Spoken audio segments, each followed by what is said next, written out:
podcast from the Coker Group that focuses on solutions to help healthcare organizations effectively navigate the changing healthcare industry landscape. Welcome back for another episode. My name is Mark Reibold, and I'm the host of Coffee with Coker. In today's episode, we have two guests, and we are talking about business valuations, specifically going through some just frequently asked questions as it relates to healthcare business valuations. And we're joined by two senior valuation analysts here at Coker, Yong Zhang and David Walline. And Yong and David both have a great deal of experience as it relates to healthcare transactions and specifically looking at working on business valuations with our clients. And so that includes everything from hospitals to practices and ancillaries and kind of everything in between as it relates to healthcare services. So I think it was very helpful, even though this is a core business area of Coker and has been for many years. We haven't actually talked a lot about this specific topic on the podcast yet, and we're going to be talking about it more. There's also going to be more content coming out on business valuations coming up in the near future. So we wanted to go ahead and tee up the topic and take this opportunity again to answer some common questions or address some common themes as it relates to business valuation, specifically in the healthcare services world. And I think both Yong and David did a great job of that. So we'll look forward to future content coming up, and we hope you enjoy it. I did want to make a little bit of a housekeeping note. We apologize. There may be a little bit of background noise as you're listening to the discussion. There was some construction going on in the office when we were recording, and so that may have gotten into the recording a little bit. Hopefully it didn't mess anything up as far as being able to follow the discussion. But again, we do apologize for that. And I also want to mention briefly, as always, you can listen to all of our podcast episodes on a variety of topics. You can find those at coffeewithcoker.com. You can listen directly there, or you can download them via iTunes or Google Play or wherever you get your podcasts. And we encourage everyone to subscribe to the podcast. It's free. Again, you can listen to them directly there at coffeewithcoker.com. You can access them on social media, Twitter, LinkedIn, etc. So we hope you enjoyed this and all of our episodes. We look forward to getting your feedback. If you do have suggestions on topics you'd like to hear us address or cover, or questions that you have that you'd like us to answer, we'd be happy to do that. So we definitely want to get that feedback. So with that, I hope you enjoy this conversation with Yong and David.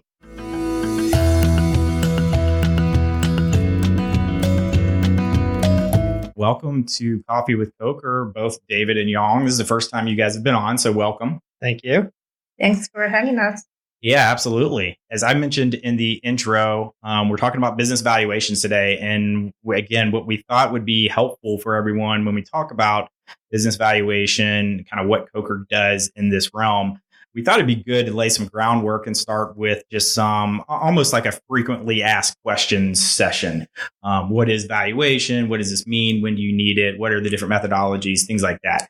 And without making it too technical for the audience, we thought we could cover it at kind of a high level. And then we'll probably follow up, I'm sure, with additional content along the way and maybe go into a little bit more detail. But you guys, between David, you and Yong, you all have been doing healthcare valuation work for a number of years. I would say you guys are certainly our experts. I guess as we start off, let's just kind of start with the basics. And I guess let's start with, why would someone need evaluation? What are the scenarios where this is necessary for evaluation to be performed? And then we'll take it from there. Yeah, so of course, in most cases, business valuations are performed to support a transaction, but you could also request evaluations for many other reasons. For example, a private company that offers employee stock ownership plan, like ESOP, are required to have valuation done on an annual basis to determine the share prices. And also corporations that have multiple entities or divisions that have related party transactions could need valuation for transfer pricing purposes. And also as individual, you might need valuation done for establishing the basis for gift or state tax purposes. And also, if you're a business owner having dispute with contractors or going through a divorce, you might also require valuation for business for settlement purposes. At Coker, we devote exclusively to healthcare industry. So the majority of our engagements are in connection with a potential transaction. This could be either a hospital acquiring a physician-owned medical practice, or ancillary businesses, or physician investors buying into or out of a business. So the subject of the transaction could either be the entire business or a partial interest. And sometimes it could be a department or a business unit of a business. And we will do a carve out valuation from that.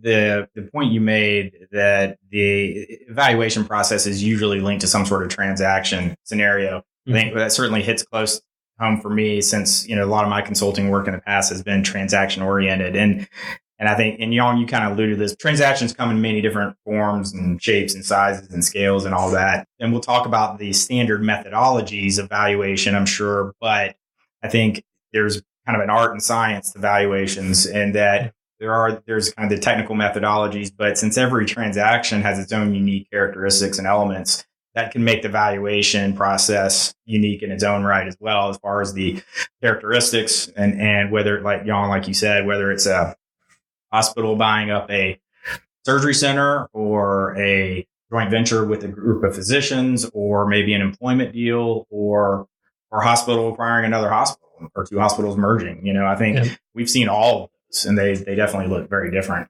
Yeah, no, absolutely. And to piggyback off of that, I think, there's obviously folks who specialize in business valuation, but having someone who has the healthcare industry specific knowledge is paramount.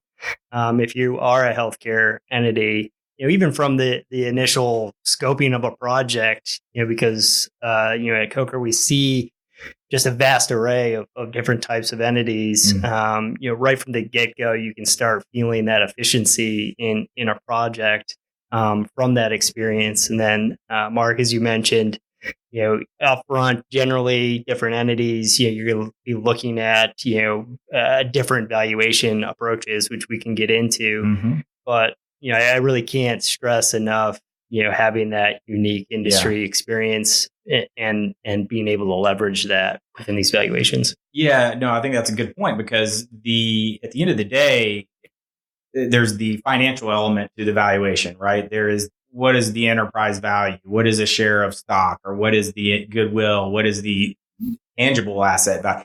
There are those things. And I think, obviously, for both the buyer and seller, the seller really hones in on, obviously, wanting to maximize that value. And so there's a element of negotiations there for sure. But when you talk about the healthcare industry and valuing healthcare entities, the regulatory piece is huge. Yep. And it's not always just about an exercise of how much can we get for this business and kind of maximizing the value of that equity or whatever we're valuing. Or from the buyer side, it's not just purely about, hey, let's get bottom dollar deal here. There are regulatory pieces to this. There are legal questions. And again, we'll probably get into that. But as we kind of go through and we kind of keep these things in mind, so maybe Coker's engaged, or a healthcare organization is considering a transaction. What does that process kind of look like, and run us through that approach? Yeah, and I think we try to standardize it as much as possible, just from efficiency standpoint, and allowing clients who are both new to us to get comfortable with what we're doing, that we understand the transaction that they're contemplating. And then as recurring clients come in, they know the process, and because of that, kind of know where they are in the process when we're going through these things. When I have a client call and they have a potential transaction, the first thing I want to do is really walk through what the deal is that they're looking at, understand the scope of the services that are going to be required to meet their needs. So if it's a transaction and there's the regulatory risk aspect that you mentioned, a full appraisal might be needed. Sure. Versus, if it's a physician who just wants to understand the value of his practice, more management planning purposes, we can do a more limited scoped engagement. But I think those calls are important for both us understanding what's needed, and then we can also answer questions about the valuation process.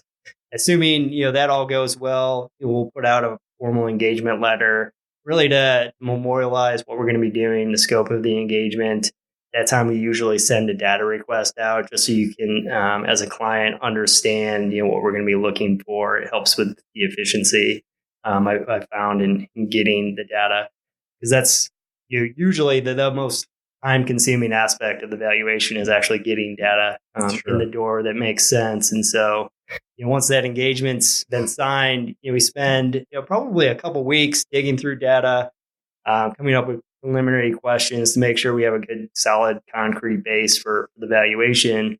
And then from there, analyze it, come up with some more formal questions. And we usually either come on site and do a formal management interview or telephonic interview to go through the trends that we've seen historically, which is important to normalize historical financial statements. Obviously, valuation, as we'll talk about, is forward-looking, but you want to really understand what a business has done historically, from setting the base for a projection and then understanding the risks of that entity. We, like you said, we do our data requests. We'll issue our data request. And I would say it's pretty comprehensive. And I think a common question we get back is, why do you need all this stuff, right? And there's a lot of information we can glean from the documents, reports, data, but then talk about why it's important to not only look at reports and data, but to have those interviews, to even sit on site with subject matter folks that are going to know that business, talk about the importance there of kind of how those things merge, if you will. Yeah, absolutely. So I think the first thing that I'll note is, because we do get that question a lot, why do you need all of this?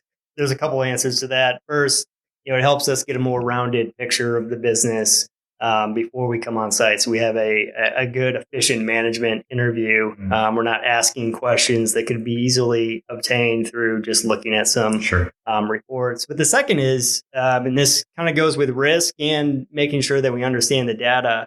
In healthcare, we're fortunate that we have financial statements and there's a lot of operational reports, and they are supposed to be connected. And so, if those operational reports, keyword is supposed to, I would imagine there. Yeah. So, a great check that I do for physician practices, let's say, is, I'll look at collections within their billing report. And obviously there's an adjudication, a difference because of the adjudication process. But if collections are materially off from the income statement revenue, that would tell me that maybe we're missing something in those billing reports, and we want to come back and look at it, so that we don't go all the way down evaluation and it's like, we're missing a physician here, or the work reviews that we're calculating are way off. It really heads off those. You guys needed modifiers in this report too? Like, that's important. Yeah. And again, that's something that is going to be important, getting a healthcare specific valuator, because, oftentimes we'll look at reports and those things which are obvious to us are issues aren't to someone who isn't, doing a physician practice all the time. And so, that's a key product of getting all that data. And then going on site and being able to, really talk from an educated standpoint about a potential business, it allows us to really show our expertise and ultimately understand this business. I mentioned risk. A key component of valuation is the risk, especially in an income approach, and you're projecting cash flows out going forward. What's the risk of achieving this going forward? And so if you don't have good data, if you can't get good data, that's a risk standpoint. And if the data is showing you some risk, that's also key. Yeah, no, I think that's right. I mean, I look at it as, again, it's and you said it, but it's about understanding not just the data behind the business, the quantifiable stuff, but what about the qualitative stuff, and what about the things that may not be obvious in the data. And I always say, listen, if you want us to get the most accurate value, you want us to have all the information and you want us to have all the access, because otherwise we're going to have to err on the side of being conservative. But, it is about risk and it is about compliance, because somebody's going to have to answer that question potentially down the road. I just want to make the point that there is a purpose behind going through this process. Yeah. And another thing we want to review before we dive into the valuation is to understand the transaction that's being contemplated. Oh, yeah. Good point. We want to understand if it's like an asset purchase or an equity purchase. We want to understand whether there's any asset that are being excluded or included. And we want to understand any post-transaction terms that may have impact on the upfront value. For example, very important aspect is the ongoing compensation for the doctors post-transaction. If there is a term sheet for the transaction or employment agreement for the doctors, we want to review those closely as well. Yeah, that's a good point too, because the nature of the transaction itself can drastically impact our approach, and the methodologies are the same, but how you incorporate, how you formulate assumptions, and you do, whether you're having to do a kind of a pro forma or projections, into a depending on which methodology you're applying, and things like that are obviously going to impact that. And Yong, I think is a good point talking about post-transaction physician comp. If this is a hospital physician deal, that comp piece is huge, and not only from a compliance standpoint, but again, that could potentially impact the upfront value. What about if we're going to talk about the nature of the transaction? And we've already alluded to this, but let's get into a little bit of the weeds here as we think about their approaches and the methodologies that are applied, because obviously this is something that is somewhat standardized. I mean, at a certain level. And then there's nuance to every deal. So we have to figure out, we have to use judgment, and it goes to experience in terms of how that judgment is applied. Mm-hmm. But just run through maybe the different approaches and models that we use that at least guide us, if nothing else, from a high level approach. Yeah. So there's 3 standard approaches that you could use to value any business, security, asset. And so any valuator that you go to would hopefully be using these approaches: the income approach, market approach, and asset approach. Most folks are most familiar with the income approach. It's the projection of economic earnings, cash flow going forward, and then discounting that back to present value based on the risk of achieving those projections going forward, or maybe projections being under the discounted cash flow method of the income approach. So really 2 different approaches or methods that we could use under the income approach, or we generally use the discounted cash flow and the capitalization of earnings. Mm-hmm. And so, both look at economic potential going forward, discounting back. The primary difference being with the discounted cash flow method, you're usually looking at a business where there's change going forward. So you want to pay attention to maybe volume changes going forward, reimbursement, obviously a huge factor in the healthcare industry, both from CMS and commercial payers. And then, expense changes, which all are going to dictate what the economic benefit of those cash flows going forward will look like. And then discounting back, as I mentioned, capitalization of earnings methods a little more simple in that it's usually applied to a business that's more stable. So it's kind of just been clipping along, maybe marginal growth going forward in terms of maybe consistent with the long-term growth rate. Not a lot of change going forward. And so, it doesn't really make sense to project out, 5 years of cash flows when they're really, going to be functionally the same. And so you kind of skip that projection, look at some normalized historical earnings, and then do the same thing, put it to a present value based on a cap rate. Maybe talk for a second about when we think about, particularly, maybe this is going back to the DCF, but anything, I guess, when we're looking at earnings, the unique element of a medical practice when it comes to earnings. Yeah. So, and this is a question that we get almost always when we're valuing physician practices, and I'll let Yong chime in as well. But most of the earnings are getting distributed out of the practice annually to the owners of the practice. Right. So almost no bottom line if you looked at it historically, and so that's important to pay attention to what Yong mentioned, post transaction compensation. So how does the earnings, W2 earnings plus potentially K1 earnings out of the practice, how does that compare to the post transaction comp plan, from a DCF standpoint? And then I had mentioned gone into detail on the other approaches, but oftentimes with a physician practice, you're defaulting to an asset approach. So there's not a lot of earnings there. That doesn't mean there aren't earnings. Obviously, they're coming out in the form of compensation, and so you'll value the combined assets of the practice as the basis for the highest best use value. Yeah, and we'll talk about that in a second because I think there are a lot of common questions around that approach as well. But when you talk about earnings and when you talk about, again, I kind of hone in on the DCF model, but adjusting the comp and looking at kind of earnings on a go forward basis is one thing, but it also is, I think, a common methodology for trying to incorporate the intangible value, right? And I know one of the common questions we always get is, well, what about the value of our name in the marketplace and our existing patient base that we built up over 20 years and having been in this specialty and this community for so long, people know us and our brand is very well known. How do we incorporate things like that, or do we incorporate things like that? Yong and I were just talking about the brand name component, and I don't know if you want to touch on some of your expertise there, but it is a common question, and from a value standpoint, right? If there aren't earnings above the tangible assets, by definition, it's not going to be supportable to have the intangible value, right? Although obviously a name could have respect in the market.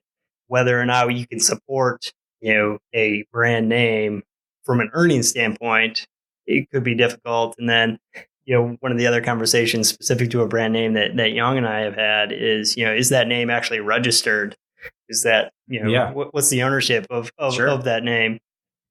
Yeah, we to value brand name, it's very important for us to really understand what that name is and perform a great deal of qualitative analysis of the name surrounding that name. We want to know the history of the name and its recognition in the market and how that's impacting the practice and the business, whether it is bringing additional volume to the practice because of the name. So we will do a lot of analysis in that area. And I would say simply because a practice has a name doesn't necessarily mean the name has value. Yeah. I think that's the biggest point, right? I think if there is value, I guess I could argue it different ways because I get it. I think it's a legitimate question and I get where people are coming from with it. You have been in a community, you've built up, a reputation in that market. You have existing patient base.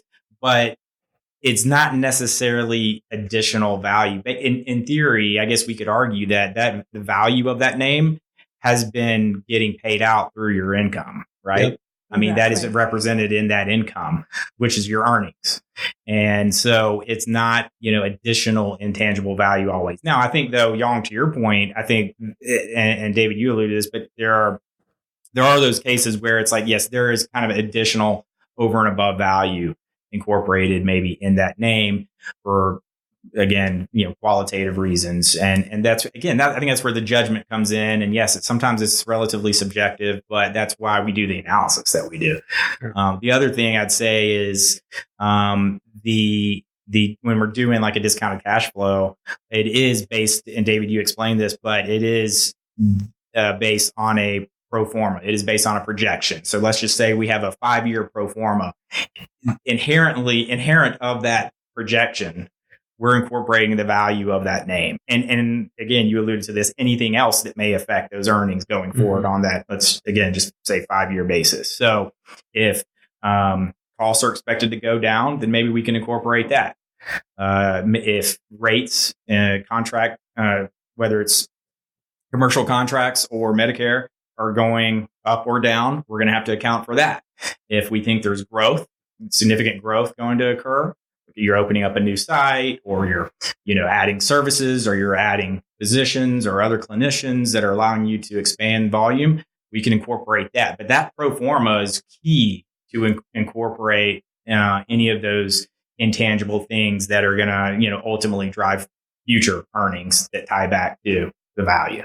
Yeah, sometimes the pro forma is the one thing that we spend the most of time on. Absolutely. In terms of valuation, and we will work with the practice closely and make sure we project the future cash flows accurately. That's right, because it is based on assumptions, right? I mean, we don't know the future for sure. All we can do is look at historical performance and then try to incorporate either plans that are in place, or maybe it's something you've done in the last 6 months that you haven't necessarily seen the return off that, but we can at least, use that as an argument to say that there will be additional value coming from that in the future.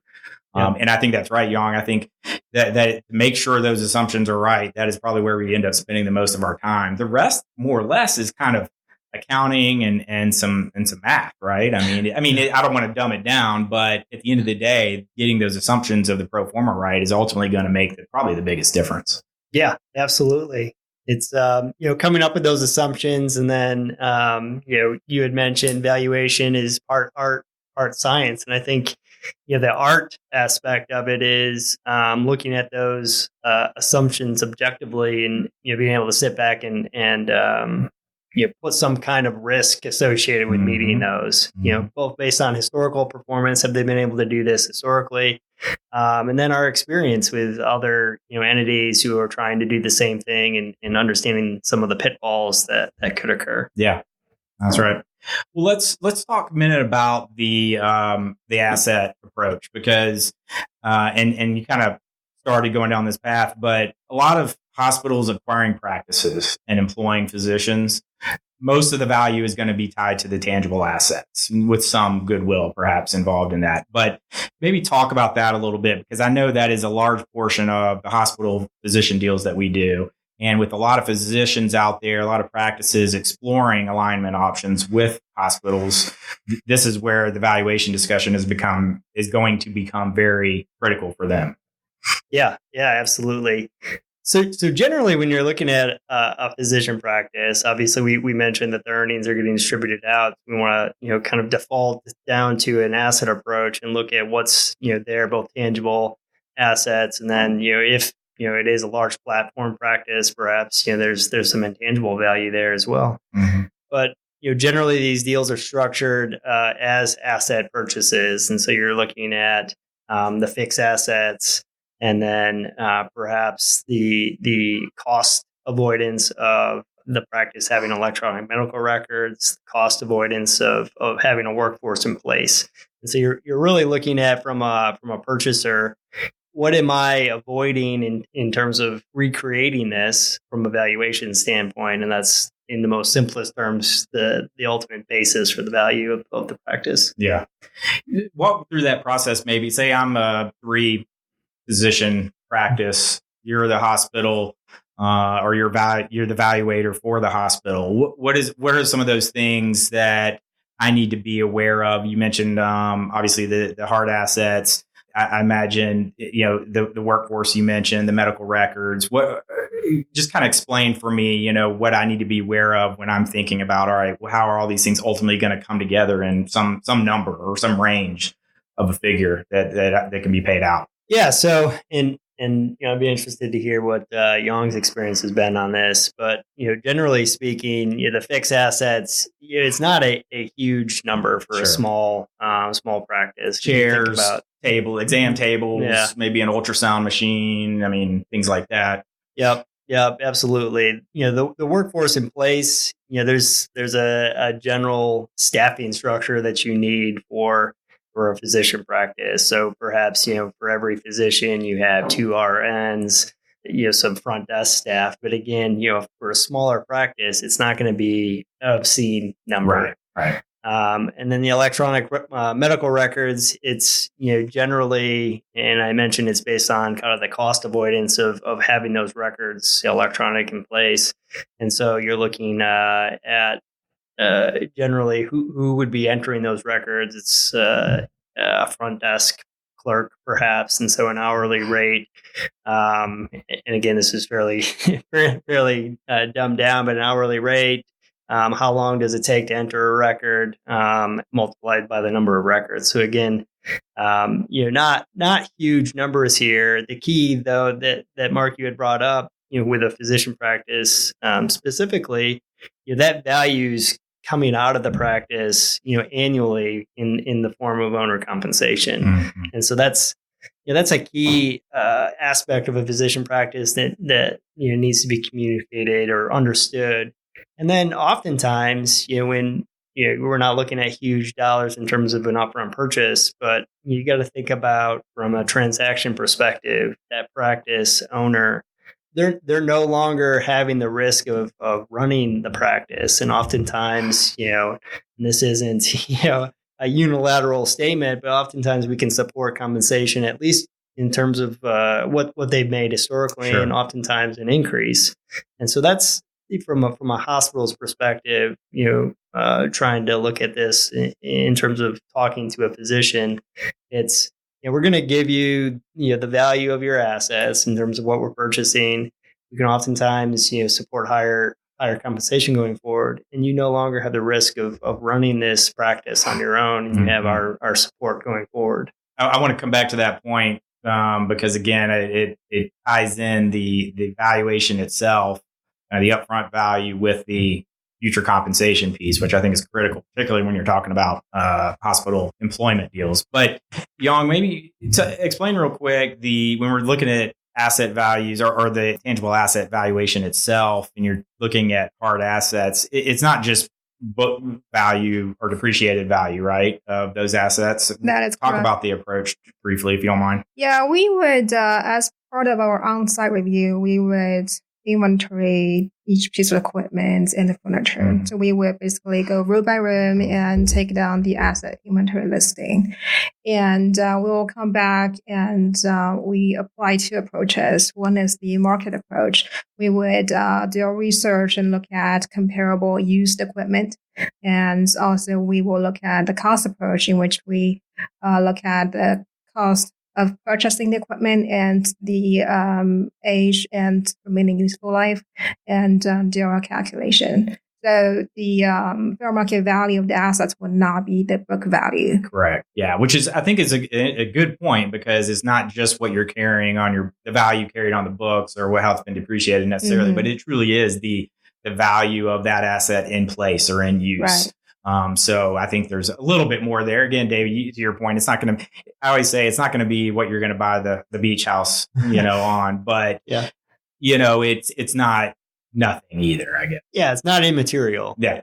Yeah. And it all depends again. Another thing I was thinking of, if we're for instance, maybe an orthopedic group, right? We may have a sizable inventory of supplies that we use, whether it's DME or something else, but and not just ortho, but that's just one of the things that jumped out at me. There's going to be more drugs for some, in inventory for some, and some practices will be more apt to purchase larger equipment, whether it's imaging or something like that, as opposed to leasing or financing those. And so, again, there's nuance there, I guess, and that's why, Yong, to your point, the detailed inventory is critical, because when we go room by room, we can say, literally, here are all the things from picture frames to ultrasound machines to, exam tables that you spent thousands of dollars on when you opened this practice. Yep.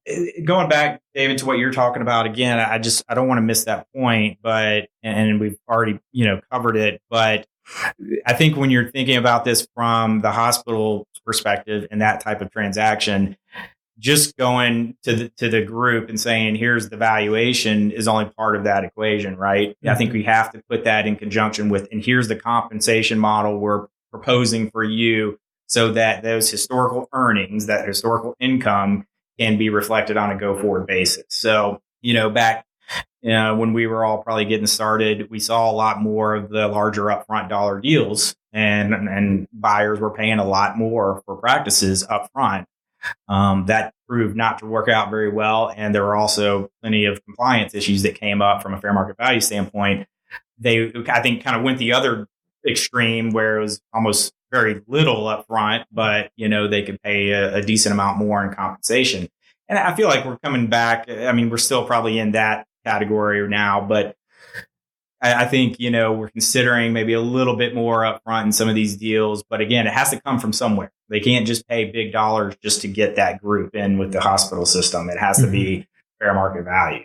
Yeah, absolutely. And as a healthcare focused valuation group, I think that's a key to our value to a client is being able to both have that experience in terms of how these deals are typically structured, and then also be able to convey the fair market value aspect for both upfront and go forward compensation. Yeah, absolutely. One of the other things I wanted to touch on was, and I think we're seeing more of this in some of the transactions we're involved in, but particularly larger groups. And I would say, I mean, you see it in primary care, but I think we've seen a good bit of it on the specialty side, surgical specialties, where you have the practice piece and then you have some sort of ancillary component. Maybe talk about when we're looking at an overall trends, and Yong, this goes back to your point about looking at the overall transaction and some of the terms, the post-transaction terms, how some of those different things are factored if you have a surgery center or maybe real estate or even office-based ancillaries. Where do those come into play in the overall perspective of the valuation? Yeah, it really depends on the deal structure the buyer and the seller are talking about. Yeah. And in most cases, if they have an ASC, which is in a separate legal entity, we could value that separately. And of course, we'll also look at intercompany transactions, like to your point, like a facility lease, and if there's the fair market value rate is not reflected in the lease rate, we want to normalize that as well. So, like what you're saying is, if let's say the practice or a group of the physicians from the practice owned the real estate they were in a separate entity, but they were getting kind of a sweetheart deal on the lease, we would need to make sure that lease rate is adjusted so it is fair market value. Exactly. And sometimes the practice could provide management services to the ASC. For example, billing, collections, AR, negotiating on the contract, HR functions.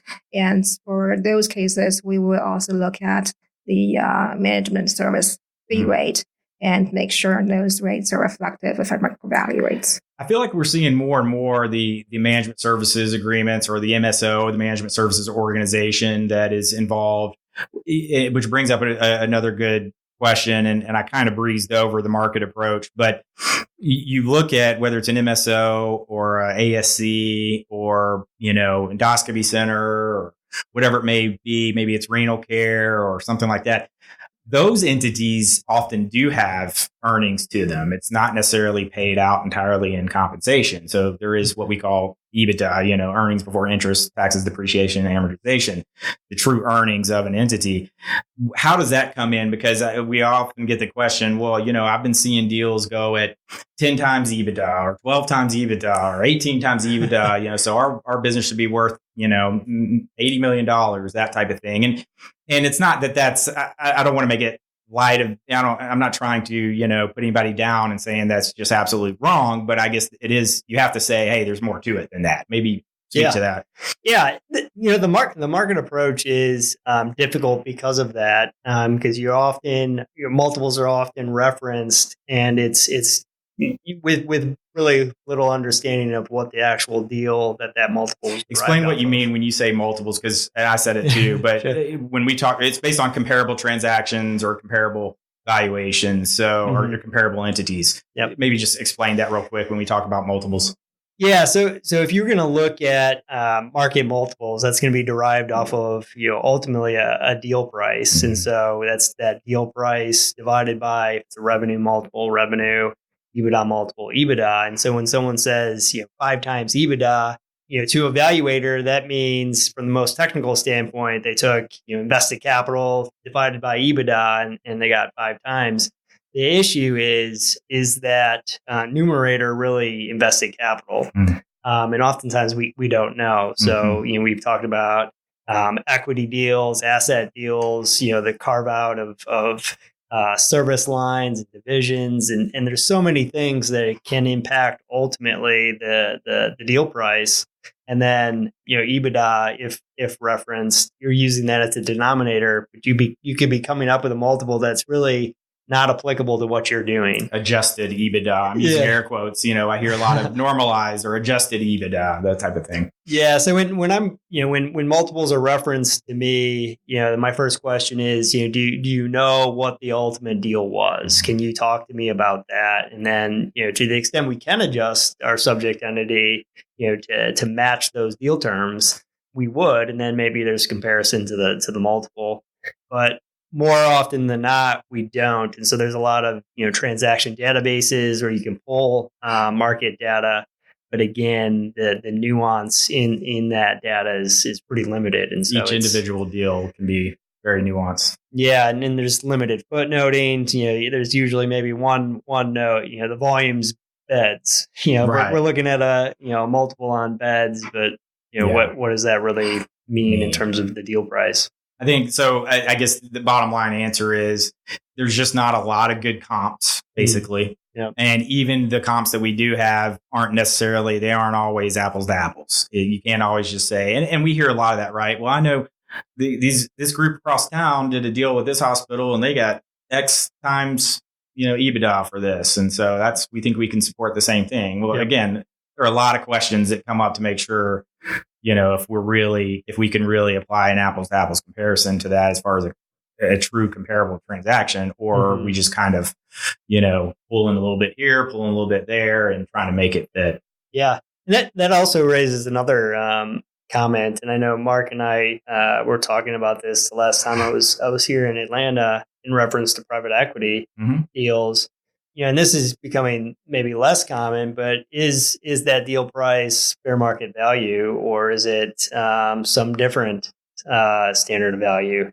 And we're not sure. And so if it's a hospital deal, and when we've been engaged, more importantly, to provide a fair market value opinion, be very careful with the deals that we're looking at. It's a huge point, the standard of value, and that's something we could probably talk about in and of itself, but. We are. In fact, we can link this back to this episode. We just recently did an episode on private equity transactions and hospitals competing with private equity, and they're differing standards of value in some of those deals, and the bar that is acceptable for a not-for-profit health system that has a community need obligation and a lot more regulatory compliance standards is going to be different maybe than for-profit private equity backed buyer that can come in and write big checks, but they have kind of a different model altogether. Yep. And so there's a lot there, but I'm glad you mentioned it because again, we are seeing it more and more. And like I said, we've been talking about this. We've been involved in some of these transactions and talk about more nuance there. I mean, it's another layer that, you really have to get through a lot of the subjectivity and break down the actual characteristics of that particular scenario. Mm-hmm.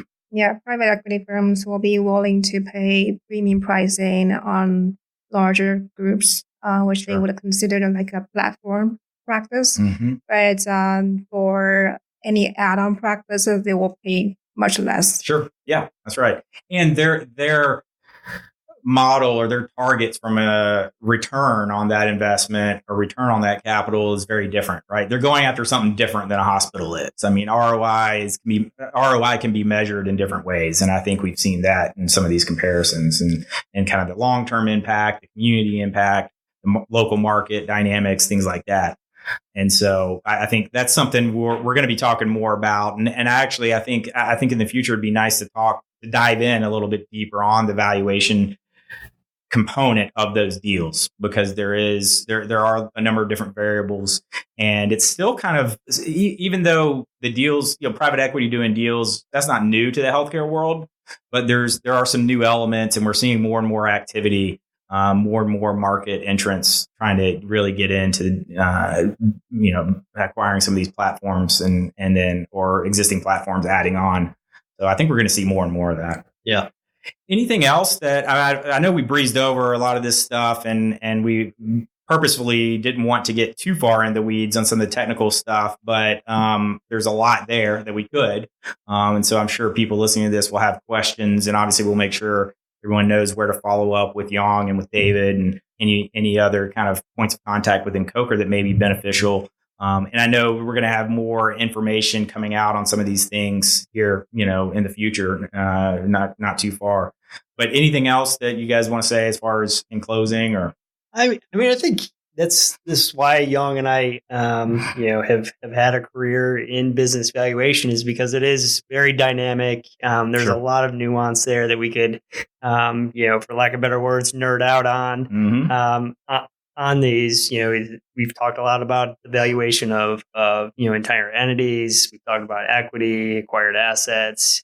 You can even just go and value specific assets, intangible assets that are being acquired. It's a lot of fun, and I think we could just kind of go on and on about this. When we'll like I said, we'll circle back on some of this stuff because there is a lot to dig into when we get into, particularly on both the technical side as well as that kind of more the art side of this, where it's remains very dynamic and in each case is unique in its own right. So, well, thank you guys for joining us, and we'll look forward to talking more about this in the future. Great, thanks, Mark. Great. Thanks.